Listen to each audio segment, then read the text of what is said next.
où en vérité on développe notre propre méthodologie. Et donc on fait l'ijtihad sur la méthodologie. On ne suit pas quelqu'un aveuglément sur le plan méthodologique. On a notre propre méthodologie. Et de cette méthodologie, on va produire le fiqh, on va produire la pensée. Cet ijtihad mutlaq, cet ijtihad absolu qui consiste à avoir notre propre méthodologie était révolu. Mais désormais, la fatwa était aussi que l'ijtihad qui consiste à suivre une autre méthodologie, mais avoir son propre opinion. Donc je prends ta méthodologie, mais j'ai ma propre opinion à partir de ta méthodologie. Ça aussi, c'était révolu. Donc je prends ta méthodologie et je retourne au texte pour avoir ma propre opinion. Ça aussi, c'était révolu. Donc désormais, il fallait suivre la méthodologie des écoles et l'opinion des écoles. Et donc désormais, l'école allait être une interface entre moi et le texte. J'ai plus le droit, même si je suis savant, j'ai plus le droit de retourner directement au texte pour l'appréhender, pour en déduire une pensée, une prescription, etc. Ça, c'est la fatwa qui a été faite après le 4e siècle, au 4e siècle de l'ère musulmane.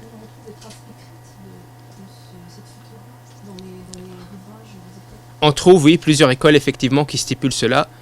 On trouve même des savants qui légitiment cela en disant que, on le verra, que c'est tout à fait normal. Parce qu'aujourd'hui, tout ce qui se passe dans la réalité, on le retrouve dans le madhab. Notamment, Jouayn, il dit ça. Il dit que ça n'a plus de sens de faire le shihad. Tout ce qui se passe, tu le trouves dans le madhab. C'est là. Parce qu'on a toujours entendu donc, cette fatwa de Rad, de dit, etc. Mais c'était pour savoir précisément qui, à quel moment l'a écrite et l'a déclarée officielle. C'était, comme j'ai dit, c'était les savants des 4 écoles. Et on trouve ça chez plusieurs savants des 4 écoles confondues. Et il n'y a pas eu toujours l'endormissement un petit peu s'était fait de facto, quoi, mais que ça a été j'apprends qu'il y a eu vraiment un événement mais écoutez, ça va très très loin. Ça va très très loin parce que non seulement t'avais plus le droit d'avoir ta propre opinion, et en plus de ça, t'avais même pas le droit de suivre une autre école. Si t'es malikite et tu suis une autre école, et d'ailleurs même à un moment donné de l'histoire, les 4 écoles entre eux ne priaient pas. Si t'es malikite, je prie pas, je suis shafi'ite, je prie pas derrière toi. À la Mecque, il y avait 4 mihrab. C'est-à-dire il y avait 4 imams à la Mecque. Et les gens ne se mariaient pas entre eux. Si t'es malikite, moi je suis shafi'ite, je te donne pas ma fille. D'accord, alors s'il n'y a pas eu de fatwa, il n'y a pas eu de consensus sur ça, d'où ça vient tout ça? J'aimerais comprendre d'où ça vient. Il y a beaucoup de chercheurs qui viennent nous dire que... Oui, je sais, Al-Halaq notamment, je crois que c'est lui qui a dit ça parce qu'il contredisait Goldseger et les autres orientalistes. Mais expliquez-moi alors d'où ça vient tout ça. Alors est-ce que c'est l'autorité politique qui a induit ça? Il y a plusieurs raisons. En fait, vous voyez que c'est un titre parmi des autres, et donc on n'a pas le temps d'élaborer sur ça. Mais Inch'Allah, durant les questions-réponses, on pourra s'y attarder. Mais voilà, que vous dites qu'il y ait eu de fatwa et pas eu de fatwa, l'arrêt de l'ijtihad est un fait. Ça, on peut pas...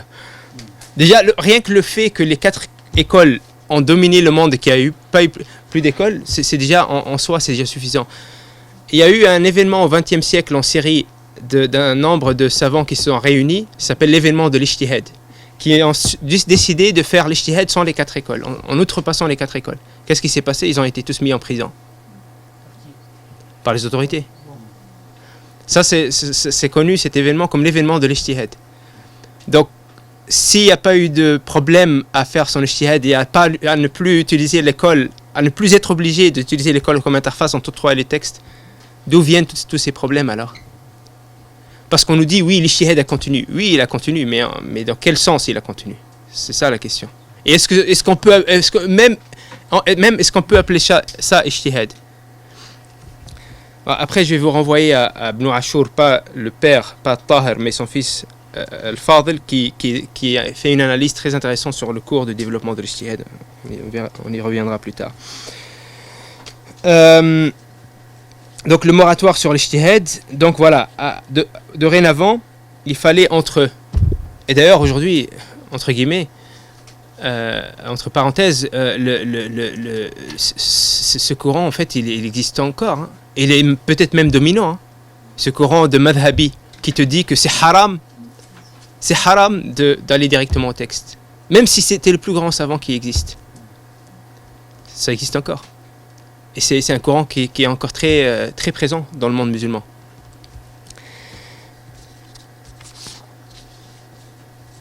Donc, l'ijtihad mutlaq était interdit depuis un moment. Donc, c'est-à-dire que, voilà, on considérait que les 4 écoles, sur le plan méthodologique, ont atteint, en fait, ont développé la méthodologie de manière élaborée et qu'il y avait, sur le plan méthodologique, plus rien à rajouter.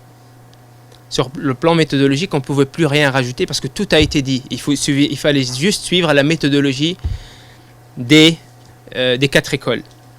Et petit à petit, l'ijtihad allait s'arrêter tout court, que ce soit sur le plan méthodologique, mais aussi sur le plan de la production à partir de cette méthodologie. Et tout ce qui se produit dans la réalité pouvait être d'une manière ou d'une autre retrouvé dans l'école selon la logique dominante. Sinon, il suffisait de faire l'analogie de ce qui existait dans l'école. Donc s'il n'y a pas explicitement quelque chose se passe dans la réalité et c'est pas explicitement stipulé dans l'école, donc son statut juridique, qu'est-ce qu'il fallait faire? Juste il fallait extrapoler, faire l'analogie pour voir, ça s'appelle takhrij, pour voir qu'est-ce que le madhab dans ce cas-là aurait dit, qu'est-ce que Malik aurait dit s'il serait encore vivant, etc. Et même ça allait disparaître après. Et moi, je considère que sur le plan méthodologique, ça a été une catastrophe. C'était une catastrophe, car l'évolution de Usul al-Fiqh se faisait en accord avec le moratoire sur l'ijtihad. C'est-à-dire que désormais, il n'était plus nécessaire de retourner au texte, puisqu'il y avait l'école entre nous et le texte. Donc, il n'était plus nécessaire de développer davantage la méthodologie pour appréhender les textes. Vous savez, comme j'ai dit, le Shafi'i, qui est le 3e des 4 imams, des 4 écoles, c'est lui qui a commencé à codifier. Donc vous voyez que la codification de la méthodologie a commencé avec un des imams des 4 écoles.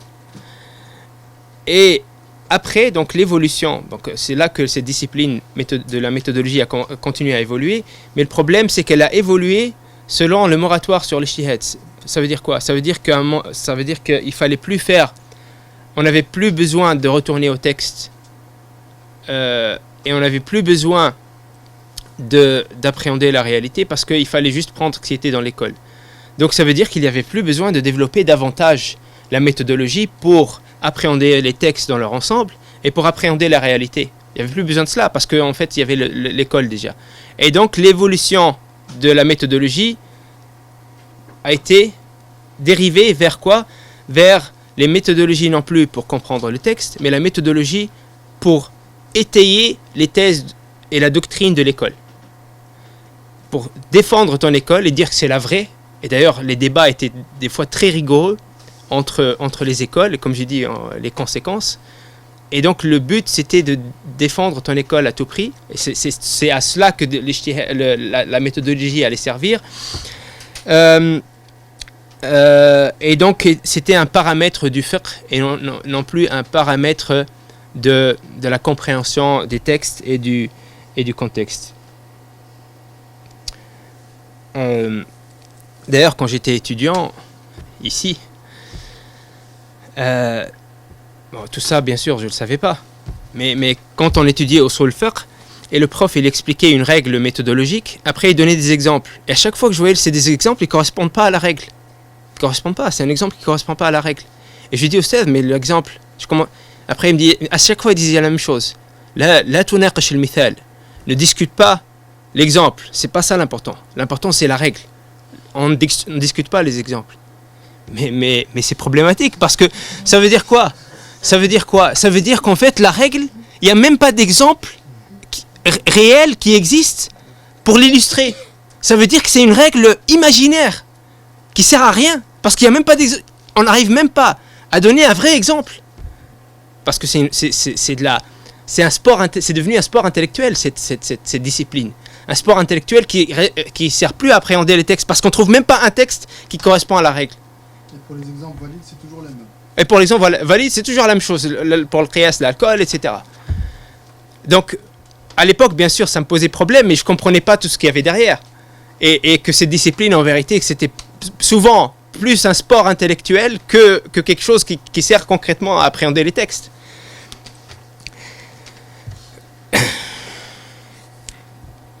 Donc, ce qu'on a hérité aujourd'hui en termes de usul al-fiqh n'est en vérité qu'une infime partie de la méthodologie implémentée par les compagnons et les premiers savants dans leur approche des textes et du contexte. Le reste ne fut jamais théorisé pour les raisons historiques qu'on a évoquées. Donc c'est-à-dire que là,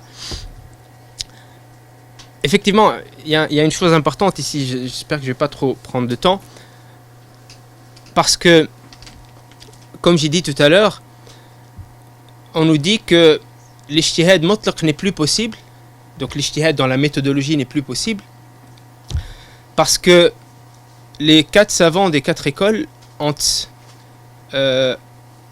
développé une méthodologie qui est aboutie, qui est complète. Il n'y a plus rien à rajouter. Elle appréhende tout ce qu'il faut et il n'y a rien à rajouter. Et ça, en vérité, c'est vrai. C'est vrai si on se tient à la définition classique du fiqh. Si le fiqh, c'est l'ilm bil-ahkam al-shar'iyya al-amaliyya al-muktasab min adillatiha at-tafsiliyya. Si ça, c'est la définition du fiqh, c'est vrai. Cette méthodologie, elle sert à ça. C'est-à-dire, c'est la science des règles, l'ilm bil-ahkam al-shar'iyya, des règles islamiques. La prescription juridique pratique relevée de leur singulier.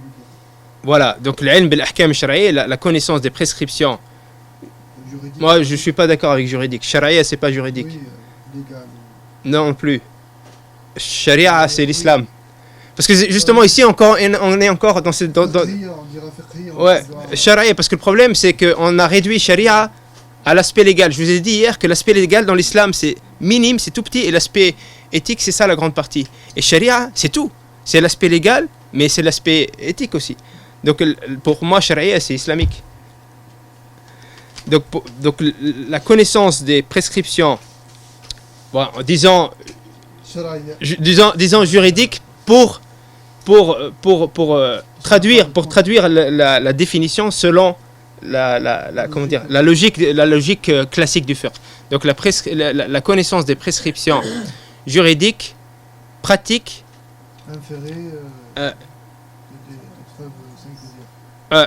inférées des preuves singulières. Ici, si on dit que le fiqh c'est ça, effectivement la méthodologie suffit, parce que c'est quoi cette définition? Ça veut dire qu'en fait on tire du texte une prescription juridique d'un texte singulier. Ça veut dire quoi un texte singulier? Ça veut dire un texte qui te dit par exemple aqim as-salat, accomplis la prière. Ya ayyuhalladhina amanu idha nudiya lis-salati min yawmil jum'ati fas'au ila dhikrillah. Quand on appelle à la prière le jour du vendredi, dépêchez-vous, hâtez-vous au rappel de Dieu, à la prière. Donc ici c'est un texte singulier. Ça veut dire quoi un texte singulier? Ça veut dire qu'il parle d'une question particulière. Donc en fait on réduit le fiqh à des questions d'ordre singulier. C'est des questions d'ordre individuel et très spécifiques. Or les textes qui sont de cette nature dans le Coran sont très peu comparés à tous les autres textes. Donc en fait ici on réduit le fiqh à une toute petite partie de la religion. Et donc de ce fait, effectivement, la méthodologie qui est élaborée par les 4 écoles, ça suffit pour déduire effectivement des textes singuliers. Donc le problème en vérité il est en premier lieu dans le fiqh et dans la définition du fiqh. Vous voulez dire qu'il y a des choses à tirer des autres versets que les 600 il y a un certain nombre de versets qu'on dit que les fuqaha s'en occupent, et vous dites qu'on peut tirer des choses du reste des versets? Vous dites qu'ils servent à rien le reste des versets? Non, moi à mon niveau, je ne pensais pas qu'on puisse en tirer des règles précises et codifier un droit à partir de ça. C'est ça, je suis ignorant, donc j'écoute ce qu'on me dit. On m'a dit, je crois qu'il y a 600 versets de l'Ahkam. Ouais, il y a divergence là-dessus. Certains disent 500, certains disent mais... Oui, mais vous, donc, ce que vous êtes en train de dire, c'est que on peut tirer des règles de vie. Je vous ai donné l'exemple de Omar tout à l'heure. D'où il a pris cette prescription qu'il a fait avec les Juifs? D'où il a pris ça? Est-ce qu'il a pris ça d'un texte, nas tafsili, d'un texte spécifique? Non, Et ça, est-ce que c'est du fiqh? et pourtant ça en est. Donc il y a un problème. Pourquoi ça en est? Comment? Pourquoi ça en est? Comment ça? Pourquoi ça diffère? Et pourquoi ce n'est pas? Parce que ça peut être juste une règle sociale. Donc là on fait une distinction entre règles religieuses et règles sociales. Ouais, mais bon, si on est par justement. C'est ce qu'on me dit, hein. Non, mais tasarruf بالسياسة الشرعية. C'est ça, c'est ce que je disais tout à l'heure. Donc religion et société, religion et politique. Oui, mais du coup, on prend le monde alors. Comment? Du coup, tu prends le monde alors. J'ai pas compris. Tu prends le monde en général et tu essaies de faire des lois qui sont générales. C'est bizarre que ça. Vous m'expliquerez cela après dans les questions-réponses parce que sinon on va pas y arriver. On est encore au début, c'est le premier point. Donc le reste effectivement de la méthodologie, parce que effectivement si quand si vous avez compris le cours de l'histoire et comment le fiqh fut réduit à un certain nombre d'éléments, vous allez comprendre pourquoi la définition du fiqh fut celle que je viens de dire. Parce que le reste, les questions d'ordre... là, on parle de questions d'ordre individuel et précises, alors que des questions d'ordre général, d'ordre politique, d'ordre social, c'était plus l'affaire des savants. Et donc, c'était plus l'affaire du fiqh. Et donc, du coup, c'était plus dans la définition du fiqh. Et du coup, c'était plus dans la méthodologie aussi. La méthodologie ne concernait plus cela. Et c'est pour ça que là, on demande, est-ce que c'est du fiqh ou c'est pas du fiqh? C'est ça le problème pour moi. Donc, il faut comprendre les dérives qui se sont opérées très tôt, en fait. Et voilà, comme encore une fois, si je dis ça pour certains de nos chouurs, c'est complètement farfelu, mais bon, on peut... Mais le premier point que vous avez évoqué, rien que dans la définition du terme, c'est l'annonciation. Parce qu'entre charia et loi, déjà, ça veut déjà tout dire. Ça nous donne déjà en amont quelques intentions sur les objectifs qu'on voudra avoir politiquement par rapport aux objectifs que le texte nous révèle. Ouais. En réalité, charia, le champ est très très vaste. Et que les lois, on nous a réduit le champ minimum. C'est ça. Aujourd'hui, voilà, on réduit l'islam et charia dans ça. Si vous voulez entendre toute la conférence, il faudra me laisser parler. Donc le reste de la méthodologie islamique, donc on a élaboré une infime partie, le reste ne fut jamais théorisé pour les raisons historiques évoquées. Donc premièrement, sur le plan politique, les questions méthodologiques d'ordre public et les grandes questions générales ne devaient plus être théorisées depuis longtemps, c'est plus nécessaire. Deuxièmement, petit à petit, il était même plus nécessaire d'appréhender les textes, donc plus nécessaire de théoriser ce qui ne le fut pas encore. Parce qu'entre nous et le texte, il y avait l'école. Donc c'est des grandes... donc ces deux raisons-là, c'est en termes généraux, il y en a d'autres. On va en voir une troisième après. Et on trouve des allusions à cela, en fait, chez Al-Qarafi, des allusions au fait que la méthodologie islamique n'a jamais été développée dans son entièreté. On trouve ça chez Al-Qarafi, chez Ibn al-Qayyim. C'est Shatibi qui, d'ailleurs, essaya, donc, le développement de la méthodologie s'est entièrement arrêté avec Ghazali. Ghazali qui est mort en 505, en 1111 de l'ère chrétienne. Avec Shatibi, lui, il a vu qu'effectivement il y avait un problème et que ça n'a pas abouti et que pas tout n'a été théorisé. Et donc, il essaya de continuer la théorisation de la méthodologie islamique, car jusqu'à là jamais ne fut développée. Lui, donc il s'est attaqué à certains points qui n'ont pas été développés, notamment deux grandes choses, il y en a d'autres, qui n'ont pas été développées dans la méthodologie islamique. Il s'est attaqué aux finalités de la charia, les grandes finalités qui vont régir la charia, qui vont régir le fiqh, et au service duquel notre pensée juridique doit être affiliée. La deuxième question, c'est la question de l'application, en fait la question de la réalité, comment on applique la prescription sur la réalité. Comment ça se fait qu'on n'a jamais développé cette méthodologie-là? On a développé la méthodologie de comment lire, déduire une prescription spécifique, mais on n'a jamais développé une méthodologie comment l'appliquer. Alors que c'est aussi important que que la première partie. Donc il s'est consacré plus ou moins à cela aussi. Mais il y a un problème, même chez Shatibi.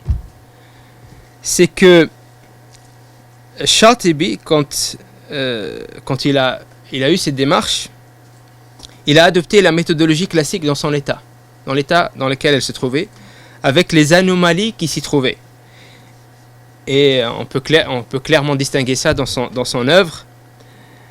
Et je donnerai un exemple qui concerne notre sujet, le sujet de l'ontologie islamique de l'homme, dans ce qui suit, Inch'Allah.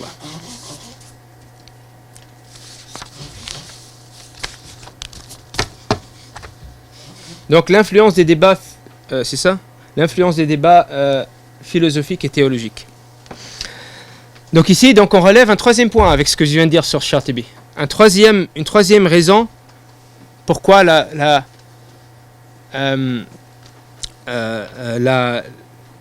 des problèmes qui se sont opérés dans la méthodologie islamique. Pourquoi elle n'a jamais pu théoriser dans son ensemble, hein? Premièrement, donc on a dit sur le plan politique, il n'y avait plus besoin d'appréhender ces questions d'ordre public. Deuxièmement, on a dit qu'il n'y avait plus besoin de retourner au texte parce qu'il y avait les madhahib, donc plus besoin de développer davantage la méthodologie. Et là, on a un troisième point. La troisième dérive majeure dans la méthodologie islamique se situe sur le plan épistémologique. La méthodologie islamique qu'on a héritée est fortement marquée par la vision du monde ash'arite.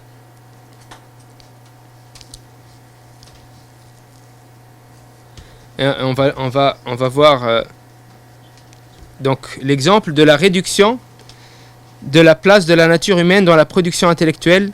Donc ici, notamment, l'influence ash'arite sur la pensée méthodologique, c'est que l'humain, la nature humaine, le fitra, et aussi la nature d'ailleurs, l'univers a été la place de l'humain et de la nature humaine et de l'univers dans la méthodologie a été réduite à cause donc effectivement de cette influence ash'arite. Donc ça se situe plutôt sur le plan épistémologique qui donne donc l'épistémologie sous-jacente à cette méthodologie. L'épistémologie, c'est-à-dire comment on conçoit la connaissance, d'où on l'apprend, et donc ça va influencer la méthodologie.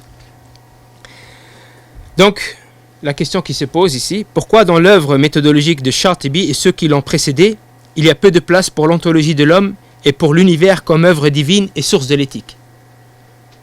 On a vu l'amana, comme le dit le prophète sallallahu alayhi wa sallam, est dans le cœur avant d'être dans le Coran.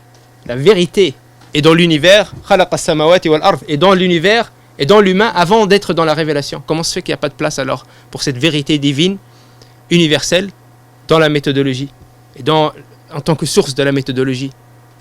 Et pourquoi la seule vérité est celle qu'on retrouve des textes, et donc la seule source, c'est les textes dans la méthodologie qu'on a hérité? Pourquoi les savants classiques et modernes nous disent que la seule source dans Usul Fiqh, c'est les contextes et rien d'autre? C'est les textes, et rien d'autre. Il y a une thèse de doctorat qui a été écrite sur ça, pour prouver que c'est les textes et rien d'autre.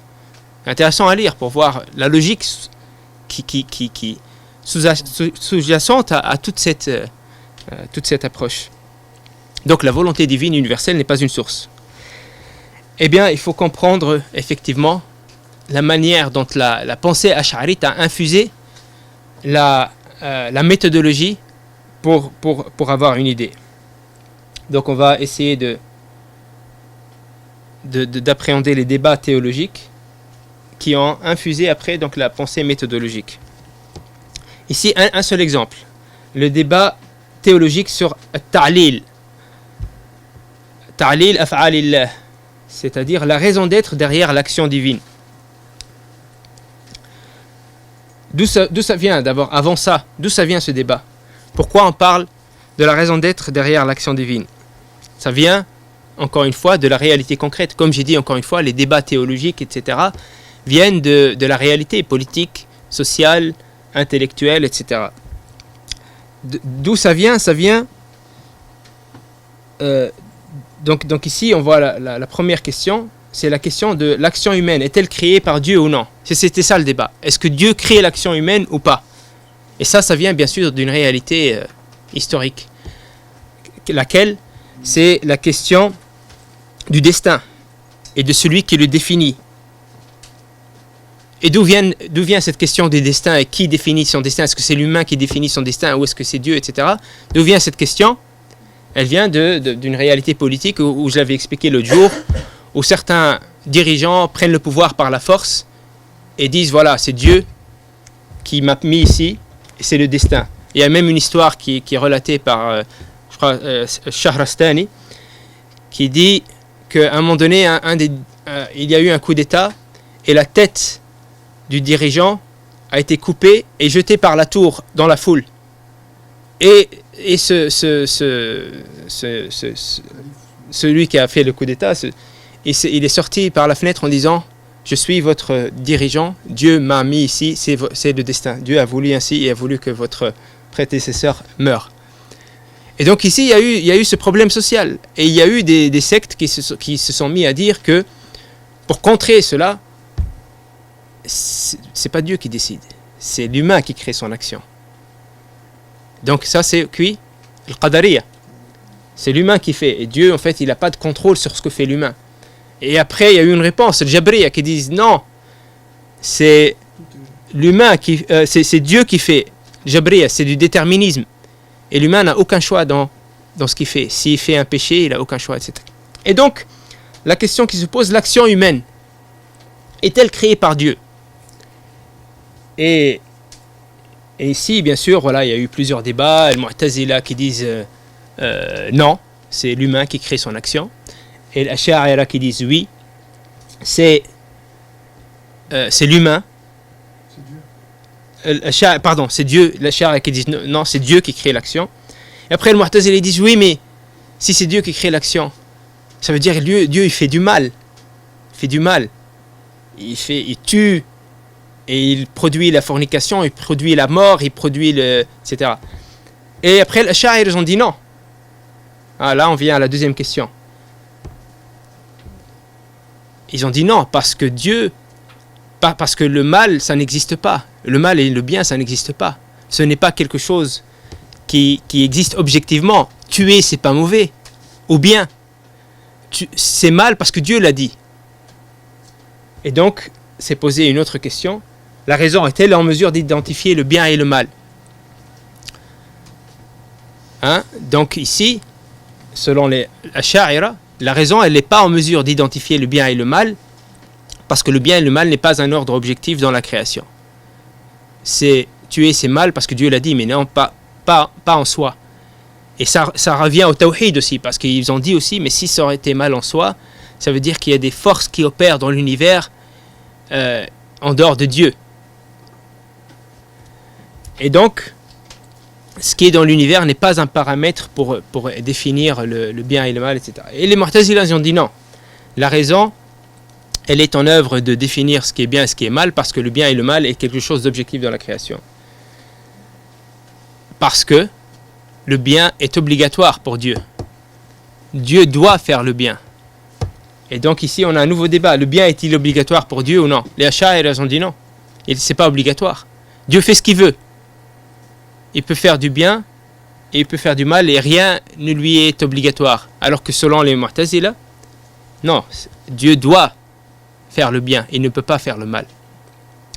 Et après, un autre débat qui a décollé de celui-ci, y a-t-il une raison d'être derrière l'action divine? Donc, encore une fois, les Mu'tazila, ils ont dit, oui, il y a une raison d'être derrière l'action divine, alors que les Ash'a'ira, ils ont dit non, Dieu fait sans raison. Et donc, vous voyez ces débats théologiques ici, donc y a-t-il une raison d'être derrière l'action divine? Ici, on a les philosophes, les Mu'tazili, les Ash'arites et les Maturidites. Les philosophes, quand on parle des philosophes, on parle de qui? On parle des Masha'iyun, les suiveurs, ceux qui ont été appelés les suiveurs. Donc les philosophes musulmans qui ont été appelés des suiveurs parce qu'ils ont suivi les philosophes grecs. Et donc c'est ceux qui ont opéré dans un cadre référentiel grec et qui ont interprété la religion, l'islam, pour qu'elle s'adapte à la philosophie grecque. Qu'est-ce qu'ils ont dit non Qu'est-ce qu'ils ont dit? Ils ont dit non. Mais chez Ayoun, je crois que c'est pourquoi tu le traduis le suivant. C'est les péripatéticiens. C'est ceux qui, selon la philosophie grecque, ceux qui faisaient cours en déambulant devant leur... Ça c'est une des raisons, ou bien une des raisons qui est donnée à ce nom. Pourquoi ils ont été appelés ainsi. Mais d'autres disent qu'ils ont été appelés ainsi parce qu'ils ont marché, ils ont marché avec Masha'iyun. Ils ont marché avec...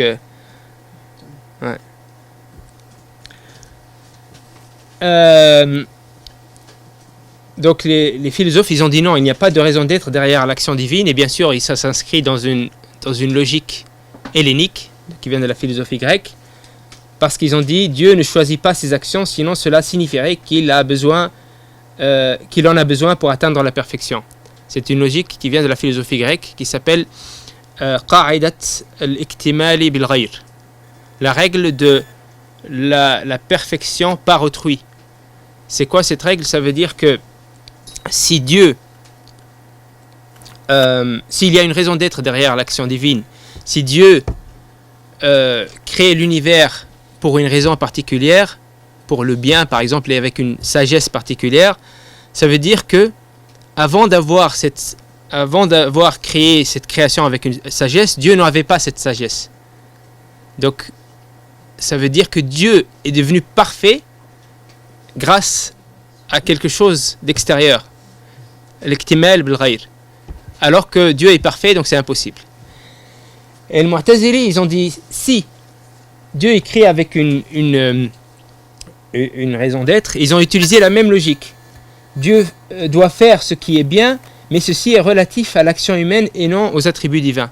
C'est-à-dire qu'il doit faire ce qui est bien, mais ce bien-là est relatif à l'action humaine et pas aux attributs divins. Et donc ils ont dit que, par exemple, si Dieu crée avec sagesse, ou s'il y a la sagesse dans l'univers et le bien, eh bien cela n'est pas relatif à Dieu, c'est-à-dire Dieu n'est pas sage, mais c'est relatif à l'action humaine. Et donc ils ont refuté un certain nombre d'attributs divins.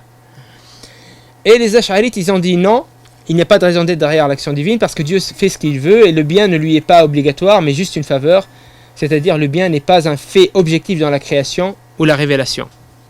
S'il y a le bien, c'est une faveur de Dieu. Parce qu'il y a plusieurs courants, je ne veux pas aller dans les détails, déjà c'est assez détaillé. Il y a plusieurs courants chez les Ash'arites. Il y en a, ils ont dit, il n'y a pas de raison d'être derrière l'action divine. Il fait sans raison. Mais s'il y a le bien, ce n'est qu'une faveur et ce n'est pas un ordre objectif dans la création. Ce n'est pas l'objectif. Alors que d'autres, comme Shatibi, disent autre chose. Ils disent, s'il y a le bien, c'est bien, non pas parce objectivement, mais c'est bien parce que, comment tu as su que c'est bien? Parce que Dieu te l'a dit. S'il ne te l'aurait jamais dit que c'était bien, tu n'aurais pas su. Et même si avant de la révélation, tu aurais su, mais c'est ce que tu crois. Mais tu ne peux pas en être sûr, parce que c'est Dieu qui dit ce qui est bien. Vous voyez, les Ash'arites, ils n'ont pas forcément la même attitude, mais c'est le même résultat. Et après, les Maturidites, qui ont dit, oui, Dieu crée avec une raison d'être, il y a une raison d'être derrière toute action divine, sans pour autant que le bien soit obligatoire. Ça veut dire quoi? Donc ça veut dire qu'ils ont contredit d'un côté les Ash'aira, ils ont contredit les Maturidiyya, mais ils ont en même temps adopté une partie de la pensée des Ash'aira et en même temps ils ont adopté une partie de la pensée des Mu'tazila. Et donc ils ont contredit les Ash'aira en disant non, Dieu crée avec le bien. Et il y a une raison derrière sa création. Mais ils ont contredit les Maturidiyya en disant non, le bien n'est pas obligatoire. Si Dieu aurait voulu, il aurait fait autre chose. Et ils ont suivi l'Ash'aira dans le fait que les Ash'aira ils ont dit le bien n'est pas l'objectif, mais n'est qu'une faveur divine. Et ils ont dit la même chose. Ce n'est pas l'objectif. Et encore une fois, on revient au même résultat. Ça veut dire qu'en fait, au final, le bien ne sera pas le paramètre de l'éthique. Parce que c'est quelque chose qui est là en plus, une faveur. Et pas l'ordre qui régit les choses.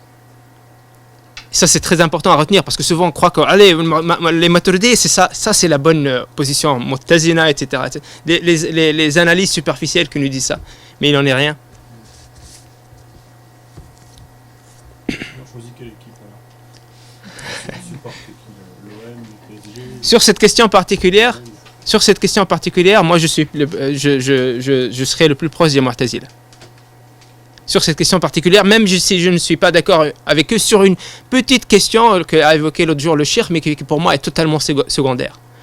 La question sur laquelle je ne suis pas d'accord avec eux, c'est qu'effectivement, avant la révélation, c'est secondaire parce que ça ne sert à rien cette question en fait. Ça ne sert à rien. Avant la révélation, s'il n'y aurait pas eu de révélation, est-ce que tu es responsable devant Dieu ou non? Les Ash'ari disent non parce qu'il n'y a pas de révélation. Et Allah il dit وَمَا كُنَّا مُعَذِّبِينَ حَتَّى نَبْعَثَ رَسُولًا. On ne châtie personne jusqu'à ce qu'on lui ait envoyé un prophète. Alors que le Mu'tazila il dit si tu es responsable devant Dieu, pas dans les détails mais sur les grandes lignes. Parce que tu as raison, même si tu n'as pas de révélation, ta raison te dit tuer c'est mal. Et ça si tu tues quand même, Dieu t'en tiendra à rigueur. Parce que même si tu n'avais pas de révélation, tu avais une raison. Ça, on peut ne pas être d'accord avec eux parce qu'effectivement, le texte dit qu'en fait, les gens qui n'ont pas eu de révélation ne seront pas. Mais c'est une question secondaire. Moi, en fait, ça ne m'intéresse pas. Je m'en moque de cette question. Peut-être quand même une... Oui, pour définir Ashab al-Fitra. Moi, je parle de ceux d'aujourd'hui. Oui, pour... On en a déjà discuté avec Abdel Judey. C'est que les personnes qui sont autour de nous, beaucoup d'entre nous, moi, je considère qu'ils n'ont pas eu le hujja damira, la preuve que peut-être d'autres gens ont eu concernant la véracité de la religion, etc. Qu'en est-il de leur Mais ici, c'est même dans cette pensée Mu'tazili, c'est pas problématique. Parce qu'eux, ils disent pas que Dieu va les mettre en enfer. Ils disent... Les Mu'tazili sont tenus justement... Ils sont tenus d'être fidèles à leurs principes et ils sont tenus d'être, sincères. Allah nous dit dans le Coran Inna alladhina amanu walladhina hadu wan nasara was sabiina man amana billahi wal yawmil akhir wa amila salihan falahum ajruhum 'inda rabbihim wa la khawfun 'alayhim wa la hum yahzanun. C'est-à-dire, en gros, les juifs, les musulmans et les juifs et les chrétiens et les sabiens, etc., qui ont cru en Dieu et au jour du jugement dernier, même s'ils n'ont pas cru au prophète, qui ont été fidèles à leurs principes, qui ont été sincères, eh bien, ils seront pas. Dieu ne leur tiendra pas rigueur. Et ils n'auront pas à craindre et en vérité... Et à contrario, comment? À contrario, est-ce qu'on peut en tirer une conclusion, c'est-à-dire qu'à contrario, s'ils n'ont pas respecté ces gens-là, notamment les gens qui n'ont pas forcément adhéré à une religion, n'ont pas respecté leurs principes, qu'en est-il pour eux? Écoute... Si on suit les Mu'tazila, ils iront en enfer. Selon les Mu'tazila, Dieu leur tiendra rigueur de leur sincérité. Et ça, on le trouve dans le Coran. Sadiqin. Mais moi, je suis pas d'accord avec ce principe parce que voilà, les textes sont clairs. Qu'est-ce que nous disent les textes? Man mata ala al-fitra, celui qui est mort sur la fitra, c'est-à-dire entre deux prophètes, qui n'a pas eu la révélation. Le texte il est clair et net. Le jour du jugement dernier, il se tiendra devant Allah et Allah l'éprouvera sur place. C'est ce que nous dit le texte. Donc la discussion elle est close pour moi. Donc qu'il est tué ou qu'il n'est pas tué ou qu'il... Oui. Dieu l'éprouvera sur place. Donc on a une précision, une réponse précise. Le texte est précis. Pour aujourd'hui, c'est pas voilà. Forcément le cas. Pour aujourd'hui, c'est-à-dire comme je t'ai dit, les personnes qui n'ont pas forcément eu... Le Coran nous dit وَمَنْ يُشَاقِقِ الرَّسُولَ مِنْ بَعْدِ مَا تَبَيَّنَ لَهُ الْهُدَى وَاتَّبِعْ غَيْرَ سَبِيلِ الْمُؤْمِنِينَ نُوَلِّهِ مَا تَوَلَّى وَنُصْلِهِ جَهَنَّمَ وَسَاءَتْ مَصِيرًا. C'est-à-dire celui qui combat le prophète وَمَنْ يُشَاقِقِ الرَّسُولَ مِنْ بَعْدِ مَا تَبَيَّنَ لَهُ الْهُدَى, après que la guidance lui est parvenue d'une manière évidente. تَبَيَّنَ لَهُ, de manière évidente. Et ici, je vous réfère à Rachid Rida dans son tafsir, qui fait référence à Al-Ghazali et à d'autres, qui dit quelqu'un, par exemple, qui aujourd'hui, l'islam est venu, mais il vit, par exemple, il a été élevé en tant que chrétien toute sa vie. Et toute sa vie, il a entendu que le prophète Mohammed, sallallahu alayhi wa sallam, était un menteur, hashahu, etc. Mais il a été sincère dans sa foi, parce qu'il ne savait pas que l'islam était la vérité. La vérité ne lui est pas parvenue de manière apparente. Qu'est-ce que dit Rachid Rida, Al-Ghazali et beaucoup d'autres?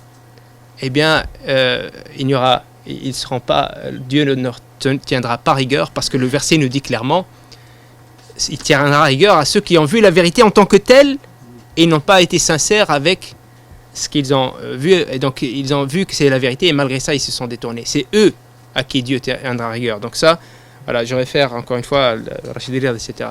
Donc, mais pour moi, c'est pas la question. Pour moi, c'est pas la question. Pour moi, le problème, voilà, est-ce que quand le Mu'tazila ils disent que le bien est obligatoire pour Dieu, mais c'est Dieu qui dit ça lui-même. Dieu s'est interdit l'injustice. Donc pourquoi ce serait un problème? Donc voilà, pour moi, voilà, comme j'ai dit, il n'y a pas d'équipe. Hein. Moi, il n'y a pas d'équipe, j'aime pas le foot déjà. Mais voilà, la vérité est à prendre on peut la trouver chez tout le monde. Donc vous prenez sur cette question, vous dites c'est eux, peut-être que sur l'autre question. Voilà, c'est ça. C'est ça. Mais par exemple, sur la question de l'action humaine, qui l'a créée, là je suis avec les Ash'ari. Bien sûr que c'est Dieu qui crée l'action humaine. Là je suis pas avec les Mu'tazila. C'est ça. Ouais. Bref. Donc, ça c'est un petit aperçu sur ces débats. Et donc, ici vous avez la question centrale, le débat central. Tahsin wa taqbih al-aqliyayn. La question si la raison est-elle en mesure d'identifier le bien ou le mal?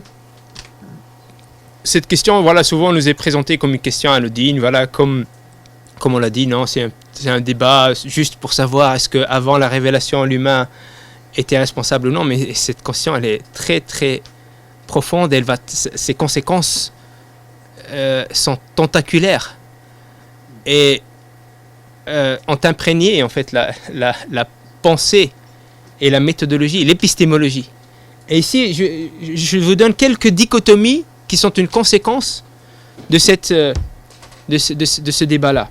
Et notamment du fait de considérer qu'en fait la raison elle n'est pas en mesure de définir et d'identifier le bien et le mal, parce que le bien et le mal n'est pas un ordre objectif, etc.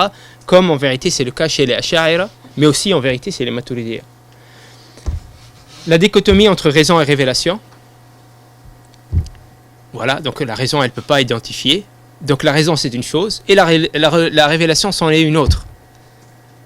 Et donc, la raison peut contredire la révélation. Alors qu'en vérité, en islam, c'est totalement faux. La raison, on l'a vu, elle vient de Dieu. Elle est guidée par Dieu. C'est des normes que Dieu a installées. Et la révélation, ça vient de Dieu. Donc il n'y a pas de dichotomie. C'est la même source. C'est la même source. Ça tend vers le même objectif. Donc comment tu peux faire cette dichotomie entre raison? Et cette dichotomie, voilà, c'est une des conséquences. Ou bien en tout cas, ça fait partie de ces conséquences. Dichotomie entre le mondain et le religieux. Le mondain, donc les intérêts de ce monde, on peut les appréhender avec la raison, mais les intérêts religieux, non. Parce que les intérêts religieux, à travers ça vient de la révélation, et c'est religieux dans le sens où voilà, c'est Dieu qui a établi ces normes-là, et en vérité le mondain, l'intérêt, par exemple l'intérêt mondain et les choses de la révélation qui ont été les enseignements de la révélation qui sont dédiés à un intérêt mondain sont des choses secondaires. Mais en vérité, la religion elle est venue pour l'intérêt, selon cette logique-là, pour l'intérêt dans l'au-delà. Donc de ce fait, les savants ont classifié les prescriptions en des prescriptions qui ont pour vocation l'intérêt de l'au-delà, et d'autres qui ont pour vocation l'intérêt mondain. Ici, Ibn Taymiyyah, ce qui est intéressant, donc moi ce qui me dérange déjà, c'est de parler de l'intérêt mondain et l'intérêt de l'au-delà. Déjà, en soi, ça me dérange, parce que pour moi, ça n'existe pas l'intérêt de l'au-delà. En tout cas, pour moi, les textes ne parlent pas de l'intérêt de l'au-delà. Parce que l'intérêt de l'au-delà, on ne le connaît pas, est régulé par des normes et par un référentiel qu'on ne connaît pas. Alors que les textes sont venus pour nous permettre d'accomplir une fonction qui est terrestre. Et donc, pour moi, dans les textes, il n'y a pas les récompenses de l'au-delà sont juste une récompense, oui, une récompense pour notre œuvre à réaliser, ou notre sa'i, notre effort à réaliser l'intérêt mondain. Et donc l'intérêt dans l'au-delà, ou bien la récompense de l'au-delà, ce n'est juste qu'une récompense pour cet effort-là à réaliser l'intérêt mondain. Mais il ne s'agit pas de l'intérêt de l'au-delà. Donc déjà, pour moi, cette dichotomie, elle n'existe pas. Mais ce qui est intéressant, c'est que Ibn Taymiyyah a fait la dichotomie entre le dunyawi ou l'ukhrawi. Mais ce qui est intéressant, c'est que lui, il dit que toutes les prescriptions de l'islam sont pour les deux, pour dunya ou l'akhira. Et il critique les autres savants qui ont fait cette distinction, notamment dans le maqasid. Et il dit que pour lui, et ça déjà c'est une avancée en vérité, c'est révolutionnaire quand tu regardes contre qui il se dresse. Il se dresse contre des siècles de savants qui ont fait cette dichotomie et qui ont dit que en vérité la religion elle est là pour l'au-delà. Et les intérêts mondains qu'elle réalise ne sont pas l'objectif, ils sont secondaires, etc. Et lui il s'est dressé contre ça en disant non, tous les enseignements de l'islam sont pour les deux. Et il n'y a pas de dichotomie où il n'y a pas de parties qui sont pour l'au-delà et une partie qui sont pour... La dichotomie entre, j'en avais parlé précédemment, entre... je ne vais pas parler de toutes les dichotomies entre les élites religieuses et les gens de la base. Encore une fois, c'est en lien avec ce débat. Puisque la raison, elle ne peut pas identifier, elle ne peut pas déduire l'éthique de l'univers, puisque la volonté divine ne s'exprime pas dans l'univers et dans la fitra, etc., ça veut dire que les seuls qui puissent la connaître, c'est les élites religieuses. Et les autres, c'est des awam, qui s'occupent des choses futiles, de la vie, qui étudient la nature, peut-être, ou je ne sais quoi, mais c'est des awam. Et donc, c'est les gens de la base, et les élites, c'est les religieux, et les seules références, c'est les religieux. C'est chrétien, ça, comme... Non, c'est tout à fait... la tradition musulmane, elle est imprégnée par cela, et presque, en tout cas, beaucoup de savants font cette dichotomie, l'awam ou le khawas. Et c'est pas seulement parce que on pourrait nous dire oui, mais c'est seulement une classification anodine. Non, on l'a vu de chez Shatibi que c'est pas anodin, parce que qu'est-ce que nous dit Shatibi? Je vous l'avais dit, le seul qui a l'autorité de produire intellectuellement sur le plan religieux, c'est l'élite religieuse, et l'autre, le spécialiste de la réalité, lui il sert seulement à me dire comment ça se passe. Il me donne l'information, mais lui il n'a aucun rôle dans la production intellectuelle. Il n'a aucun rôle pour dire halal ou haram, ou bien il n'a aucun rôle pour aider à construire une pensée qui aspire à la volonté divine. Il n'a aucun rôle de ça. Il me dit, et c'est moi qui dis halal et haram. C'est ce que dit Shatibi clairement. Donc vous voyez, la conséquence, elle n'est pas anodine. Donc on va pas s'attarder sur toutes les dichotomies. On a vu la dichotomie entre révélation et univers. L'univers c'est une chose et la révélation c'est une autre. Entre nature et révélation. Le Shatibi il dit que l'objectif de l'humain c'est d'aller en l'encontre de sa nature, etc. De sacrer le profane, etc. Donc voilà les conséquences épistémologiques et méthodologiques. Je ne sais pas combien de temps il me reste.